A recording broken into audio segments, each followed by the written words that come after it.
നമസ്കാരം. ഞാൻ ഇന്നുള്ളത് ശാന്തിപുരം മാമുണ്ട ശ്രീകൃഷ്ണപുരം സ്വാമി ക്ഷേത്ര സന്നിധിയിലാണ്. ഏകാദശി നാളിൽ ഈ ക്ഷേത്ര സന്നിധിയിൽ എത്തി കണ്ണനെ കാണാനായിട്ട് വേണ്ടി എത്തിയതാണ്. കോട്ടയം ജില്ലയിൽ കറുകച്ചാലിൽ നിന്ന് ഏകദേശം 4.5 കിലോമീറ്റർ ദൂരെയാണ് ഈ ക്ഷേത്രം സ്ഥിതി ചെയ്യുന്നത്. ധാരാളം ഭക്തജനങ്ങൾ വിവിധ സ്ഥലങ്ങളിൽ നിന്ന് ഈ ക്ഷേത്ര സന്നിധിയിൽ എത്തുന്നുണ്ട്.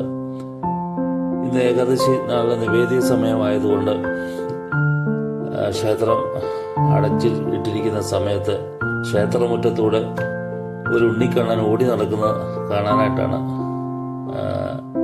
സാധിച്ചത്. ഒരു നിമിഷം അമ്പാടിയിൽ ഉണ്ണിക്കണ്ണൻ ഓടി നടക്കുന്നതായിട്ടാണ് എനിക്ക് തോന്നിയത്. ക്ഷേത്രമുറ്റത്തൂടെ കുറുമ്പുകൾ കാണിച്ച് ഓടുന്ന ഈ കണ്ണനെ കാണുമ്പോൾ അമ്പാടിയിൽ ഉണ്ണിക്കണ്ണൻ കുറുമ്പ് കാണിച്ച് ഓടുന്ന ആ രംഗമാണ് മനസ്സിൽ പതിഞ്ഞത്.